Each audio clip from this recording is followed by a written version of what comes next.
Welcome, everyone. Thank you for joining me today. For those who don't know me yet, my name is Ron Levine from Mindfulness and Blue Jeans, and I've been practicing mindfulness and insight meditation for almost 25 years. And I was introduced to the practice during a time when I was dealing with clinical anxiety and depression and a raging panic disorder that had blown up into agoraphobia. So I was on disability from work. I was unable to leave the house, and happened to get paired up with a psychologist who, even back in the late 90s, was several decades deep into practicing and teaching mindfulness and insight meditation. And that was my beginning on this journey. And I never could have imagined it would have led here. And I've stopped trying to imagine where it might lead next. All right? But here we are. Thank you for being with me. This is the next in our ongoing series of calming anxiety by living mindfully, where I share some of the tips and techniques that people have shared with me, some that I've stumbled upon for myself, as we all traverse this human condition together. Try to help each other out a little bit. Now let's go ahead and jump in. Okay? I always like to begin my sitting by imagining I am suspended from the ceiling by a piece of string attached to the top of my head as a nice cue to sit up straight without adding any extra tension to do so.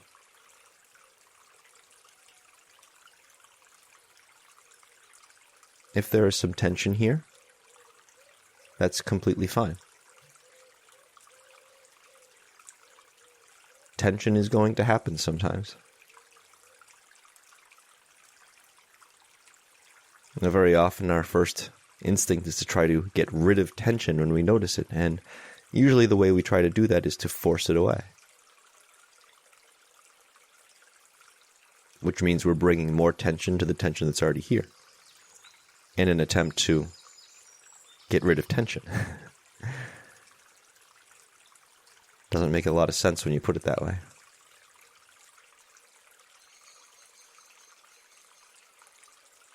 So I found that if there is some tension here,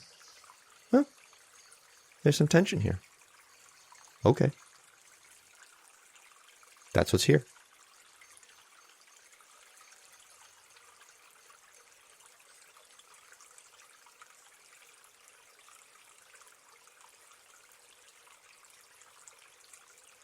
I also like to notice what is beneath me, what's holding me up.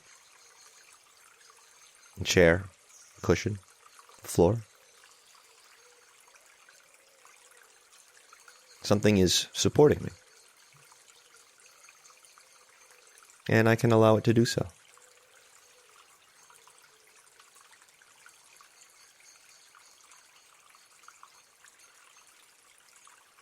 We can take a moment and notice this support beneath us.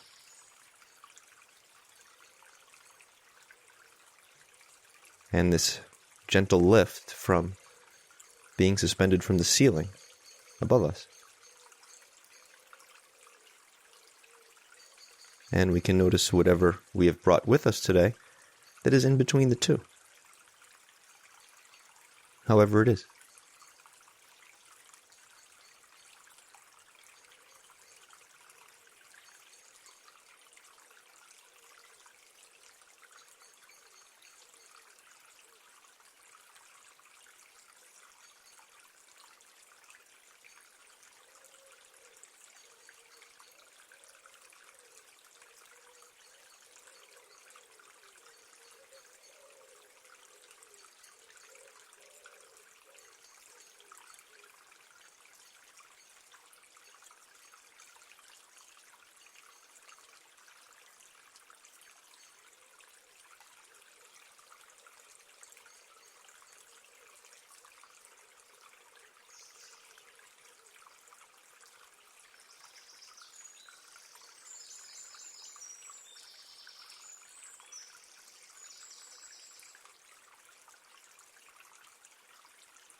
And if you haven't already, you may begin to bring your attention to your breathing.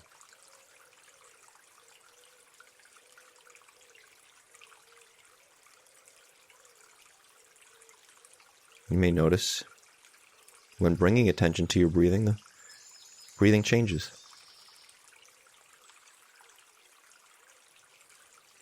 Sometimes because we think we need to have a certain kind of breathing for our meditation practice. Sometimes simply because, well, it's very difficult to bring our attention to our breathing without starting to shape or control it somehow.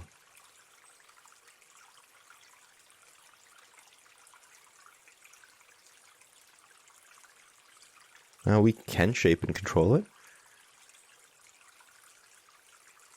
We can try to have some kind of meditative breath, whatever that means. But we don't have to. And technically, our meditative breath is the breath we have while we are meditating.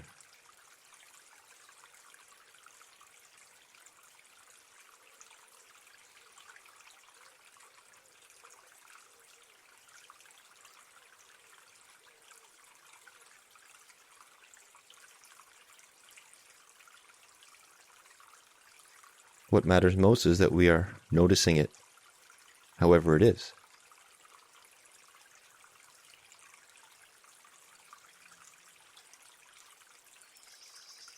Perhaps noticing our reaction to however it is, our feelings about however it is.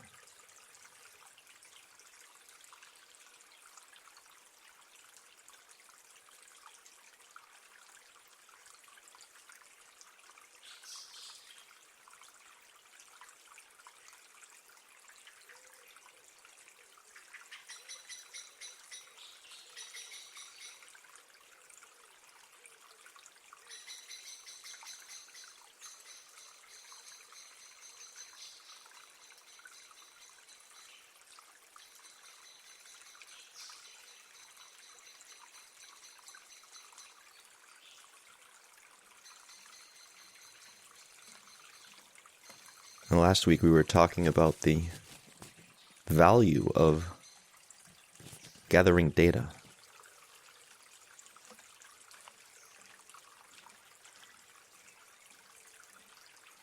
Inquiry into what's arising. What happens when we notice what is arising? Maybe what happens when we don't notice what is arising and get carried away by it.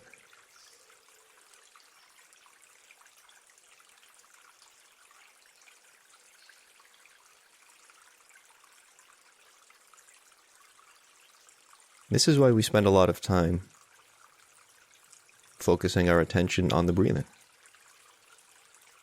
The breathing is a rich source of data, of information.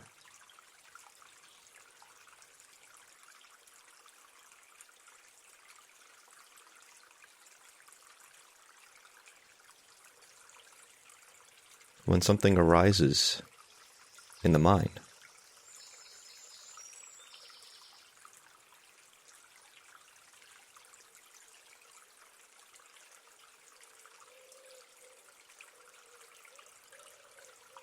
there's usually some kind of a noticeable shift somewhere in the body. Noticeable if we're paying attention.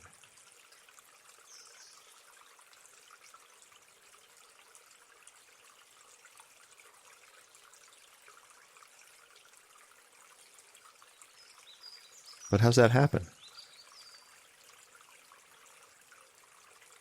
Well, usually because there's some kind of a shift in the breathing.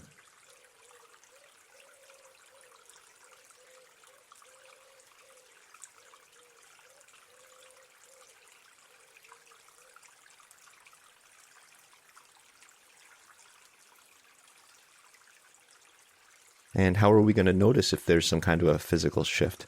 Well, usually by the sensation of our breath energy.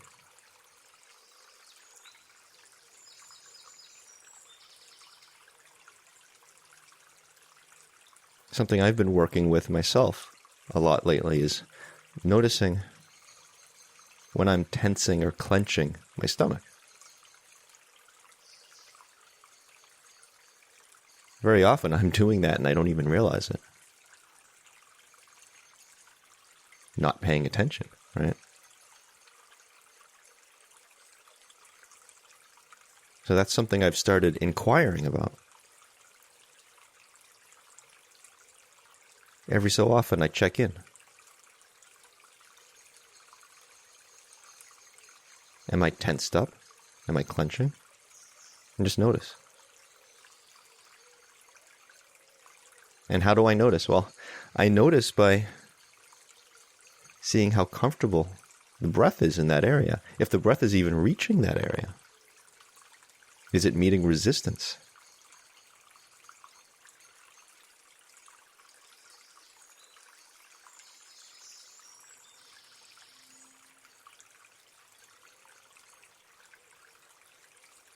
I don't try to change it. I'm just inquiring. And the inquiry and the attention are enough to then create another shift.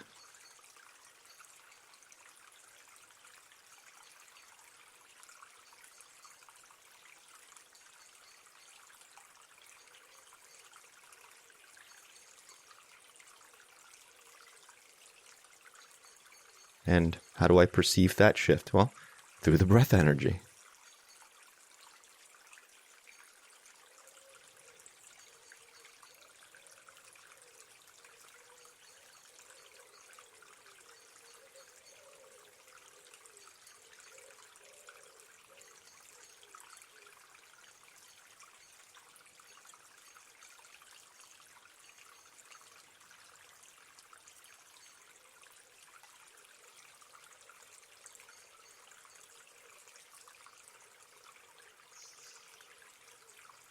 So one of the things that I like to talk about sometimes is when I'm trying to just notice the breathing as it is.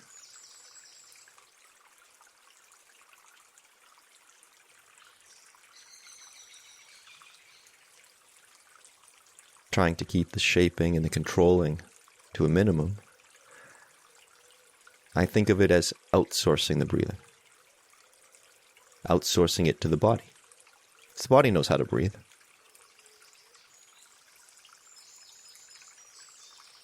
We don't have to mentally do anything about it. We don't have to make it happen. The body knows what it's doing. I can outsource the breathing. Let the body breathe.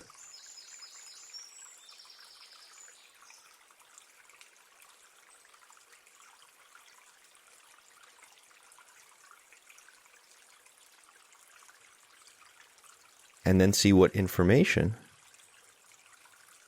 it's bringing back.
And something arises in the mind.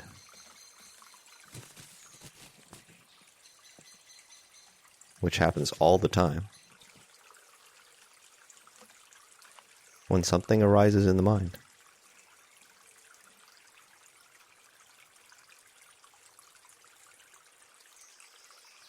You can check in with the breathing.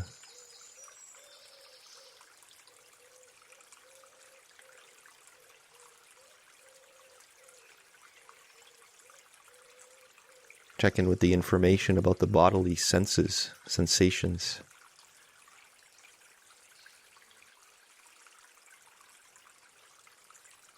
That the breath is giving us.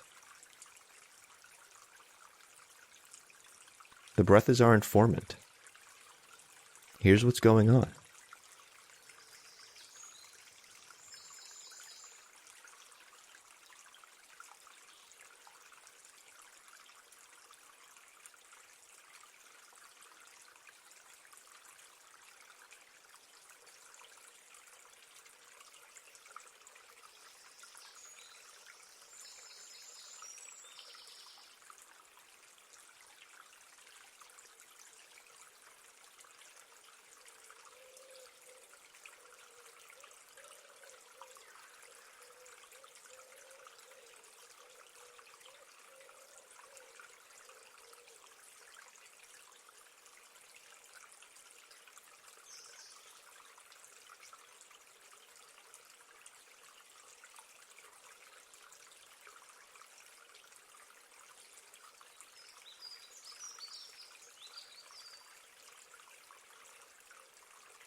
And one of the ironies of the breathing is that because the body can handle it by itself,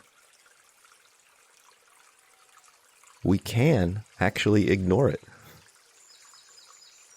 And usually do.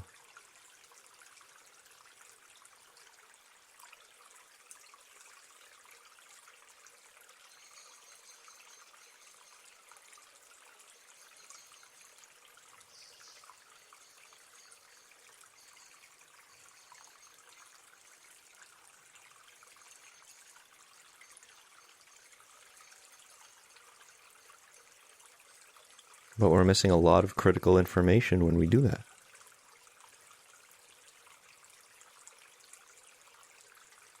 Information about what's going on in the mind, what's going on in the body, and how they affect each other. And how they affect each other is through the breathing, that thing we've been ignoring.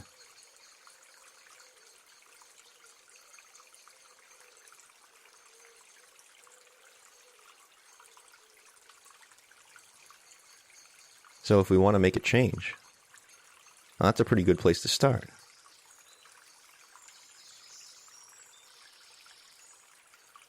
Looking at this thing we've been ignoring, this thing that's always here,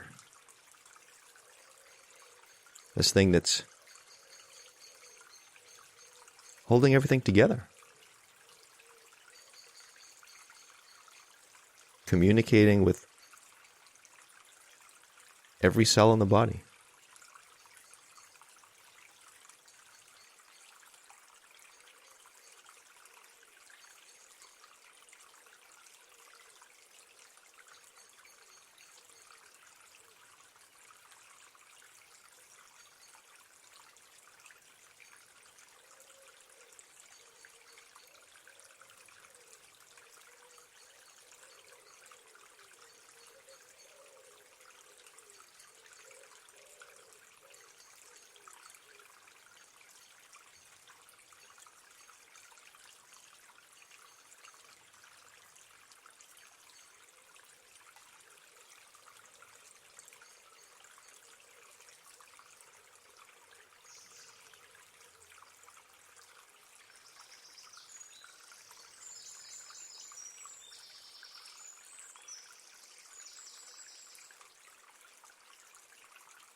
You begin to build an association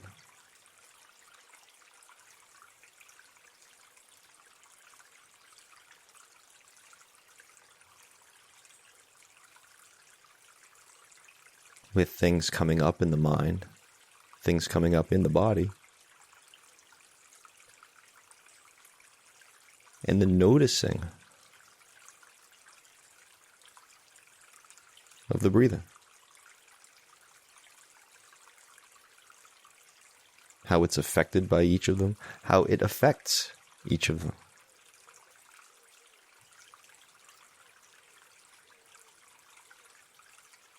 And how bringing attention to the breathing affects all of them.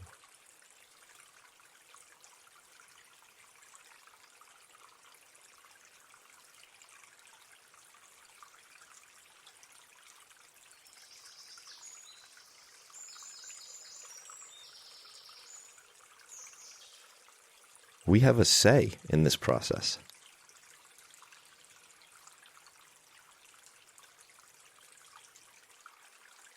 By where we direct our attention.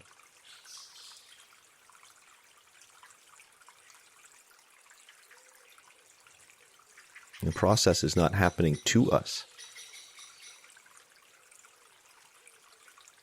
We are the process. We are the process.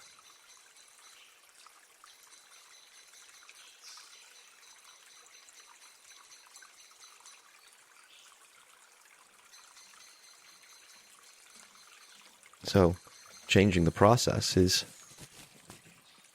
how we change ourselves.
As you go through the rest of your day or evening.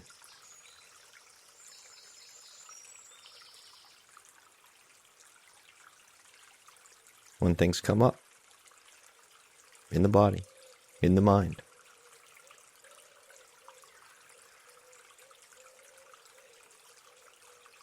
perhaps in reaction to external things.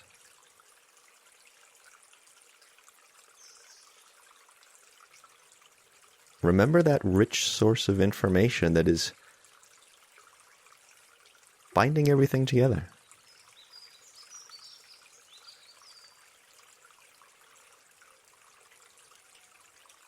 That breathing that we can ignore.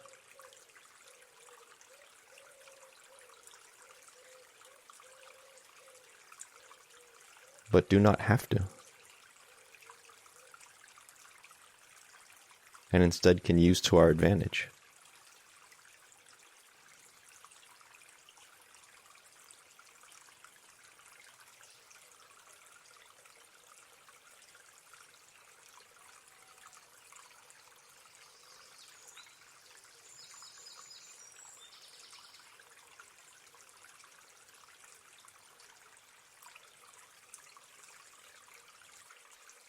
And we use the information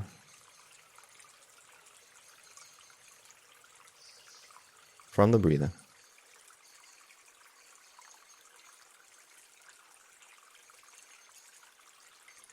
to guide us on our path.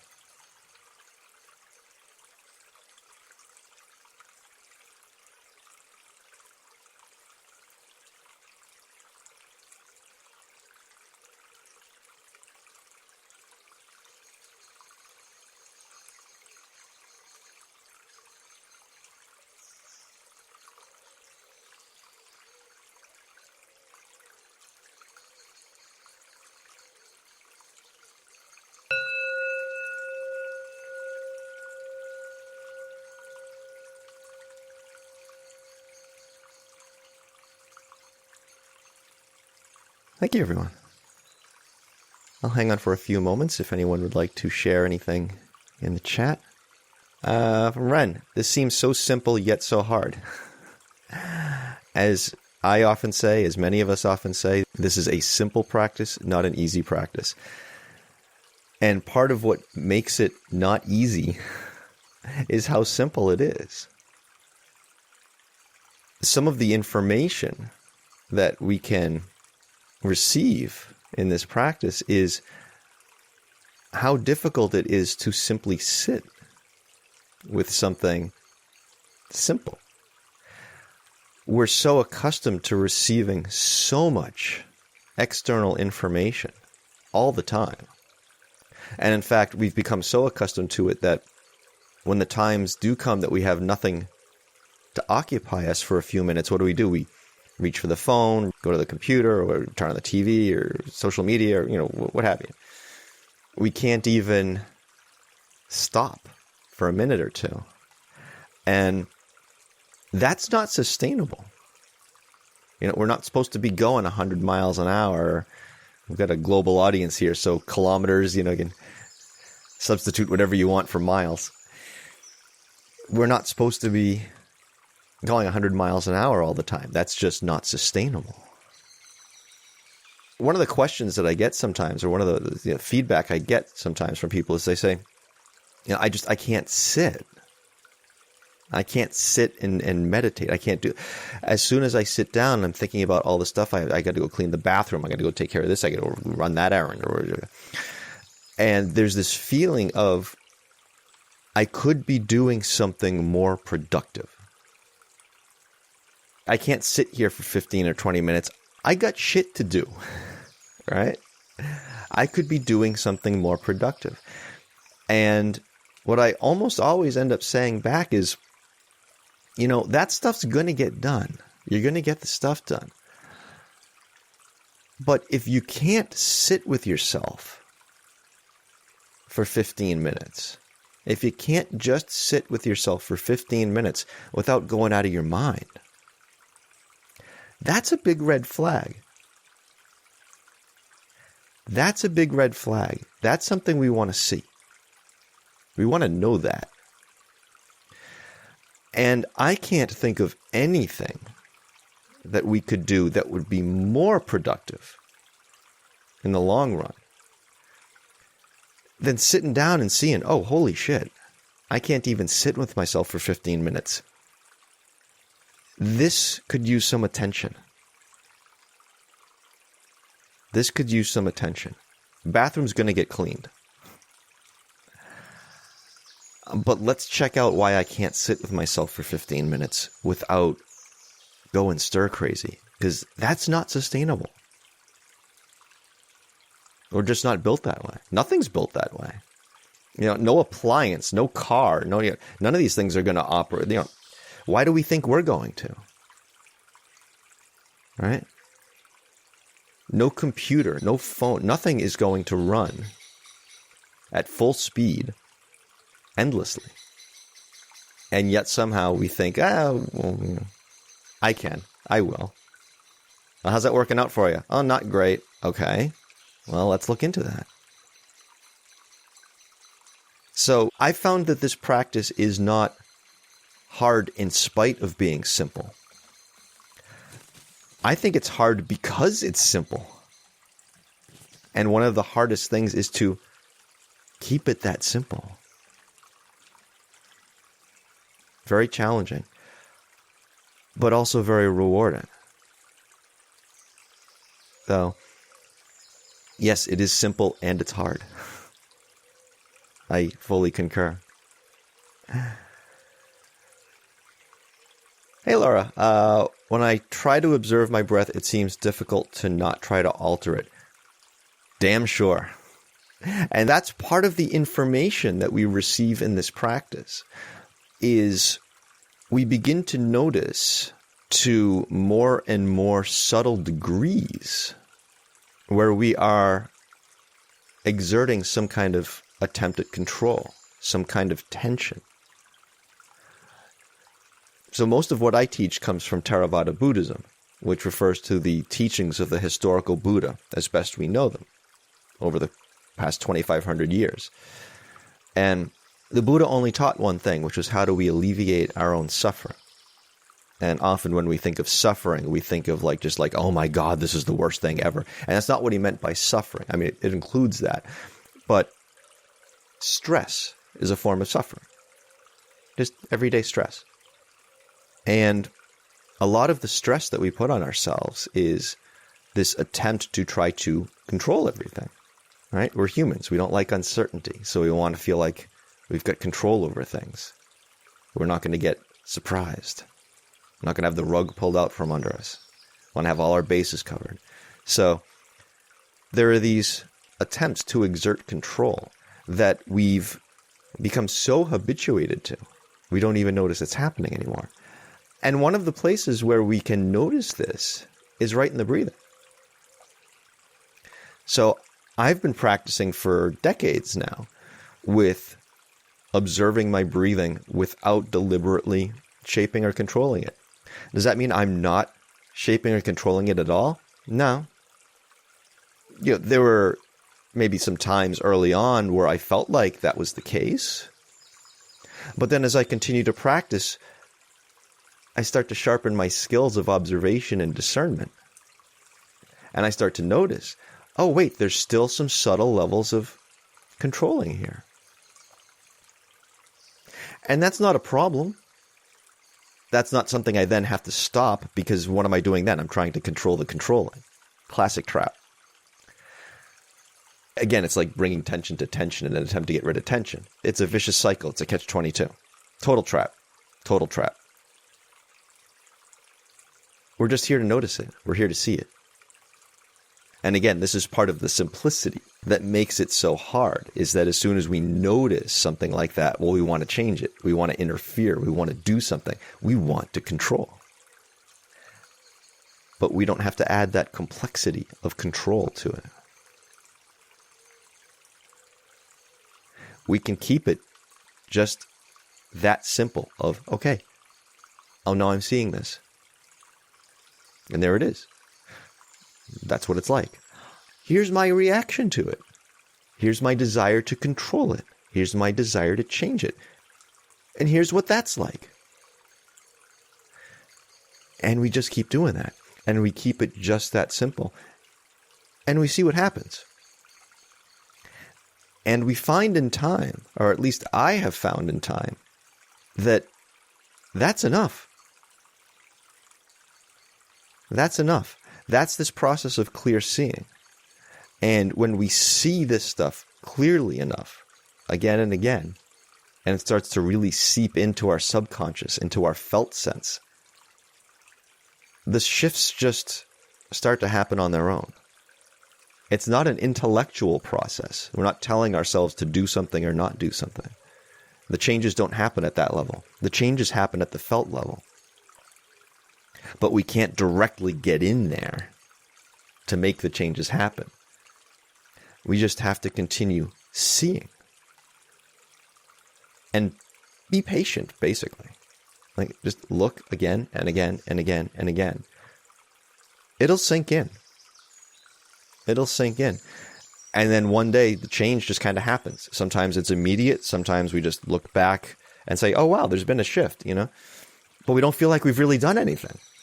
I'm like, well, how the hell did that happen? Well, it happened because we've been paying attention for so long. It's like, oh. And I mean, why do we end up so screwed up in the ways that we often do? Because we haven't been paying attention for so long. So if we want to make a change there, what do we change? Let's change our attention. And see how that works out. Ren, I just had to wiggle my feet. I realized I can't just be still and just be. Yeah. Yep, that's another way we'll notice it. The mind will start to race. The body might start to race. It's another thing to notice. And we can notice what effect that has on the breathing. And again, we don't need to interfere with it. we can just notice, oh, here's this rush of energy. And this is what it feels like. And if I don't follow it as I normally would and give in to it, but simply breathe with it and watch what it does, if I just breathe with it, we find out some interesting stuff. Again, we're changing what we're doing and seeing what the results are. What happens when we don't interfere? And by not interfering, I don't mean we get carried away by it. Because the getting carried away by it, ironically, is a form of interference. It's a form of perpetuation of that cycle. So what we're doing here is we're stepping back. We're saying, no. I'm giving you space to be the sensation that you are. Be the energy that you are. I'm just here to learn. I'm just here to listen. I'm not here to feed you. But if you're going to ask me to feed you, I'm here to listen to that asking. And I'm just going to listen. I'm going to see what you have to say. Hey, Ava. My anxiety was off the chain, learning I don't have control. Yeah, it's one of the most challenging things for us as people, right? We don't like this feeling of not having control because, well, geez, if I don't have control, then I might be unsafe. And if I don't have control, I can't create absolute safety. However, we do have control over how we handle not having control, right? That's what we're seeing in this practice is what we actually have some say over. As I was saying during the sitting, the process is not happening to us. We are the process. We have a say. But we need to discern what we have a say over. Do we have a say over what other people will do? No. Nope. We certainly don't have a say over what other people are going to think, including what they think about us. We do have a say over how we handle what we think they think about us. We do have a say over how we handle what arises. In fact, that's what we're doing here today is, something arises. Well, maybe rather than just getting carried away by it and ignoring the breathing process, because I can ignore the breathing process, let me come to the breathing process and take advantage of the information that's there. Now, when we first start doing this, we may not know how to hear that information, how to process that information. It's like learning a new language. If we've been ignoring the breath for decades and then we start coming to it, sometimes we'll get a huge rush of information right away. Sometimes we'll sit there and say, what the hell am I supposed to be doing right now? I'm supposed to be hearing a voice, or like, what how does this thing talk? What are you talking about? Even that in itself is information. Even that is information. We do have control over our own intentions. We have a say in where we direct our attention. As I sometimes say, we have limited attention. Where are we paying it? Right? We always talk about paying attention. So attention is a limited, finite resource. So where are we paying it? Where are we spending it? Where are we choosing to spend it? When we're running on autopilot, we don't feel like we're making a choice where to spend our attention because it's become so automatic. Well, I always spend it here, so it just goes there. These mental grooves, this neuroplasticity, the way our brains rewire themselves based on our thought processes. So if we always think about thing X, well, we're always going to think about thing X because we always think about thing X. Do we have to? No. At some point, that was a choice. And then it was the choice we defaulted to for so long, it doesn't feel like a choice anymore. Still a choice, though. So it's a matter of discerning what we actually have some control over. Our intention, our attention, and how we respond. We don't have control over our reactions. The reactions are automatic. But we have control over our responses, how we respond to things. What our intention is when we've had a moment to take in what has happened and said, okay, here's where I'm going to pay my attention. And we see what happens. And we start to see, oh, okay. When I start to develop inner control over the things that I actually can exercise some control over, then you know what?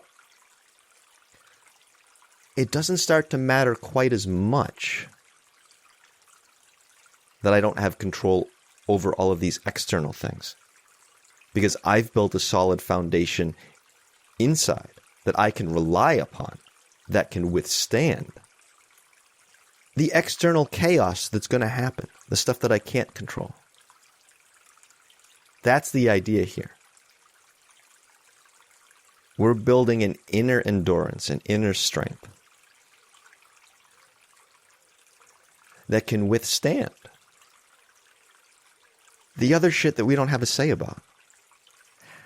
And that's the best we can really do. But it's also all we really need to do. Because if you've got that, why do you need external control anymore? It doesn't matter. What do you need that control for? So that's what we're working towards. And Miriam, the pay attention. Yeah.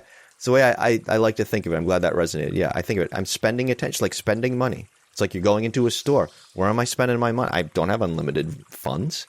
I don't have unlimited attention. So where am I spending it?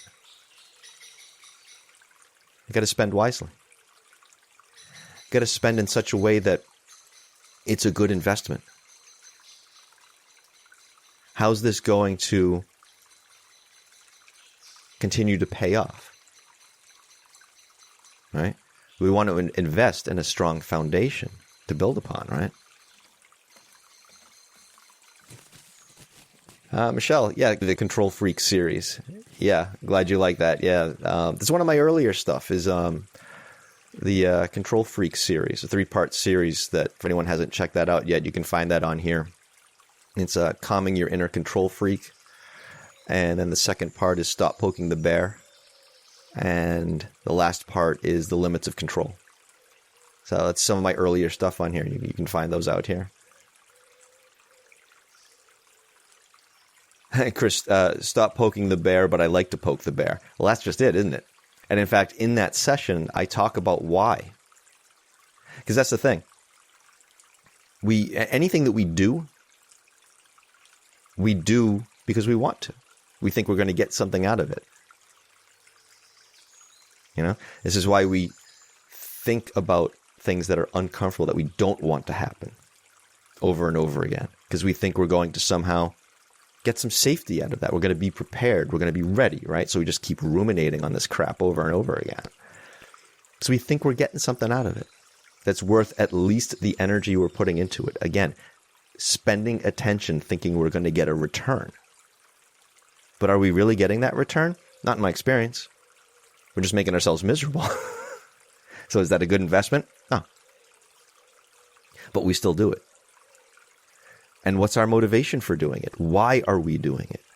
And that's what I talk about in that Stop Poking the Bear session. It's like, why we keep poking the bear, even though we know it's not helping.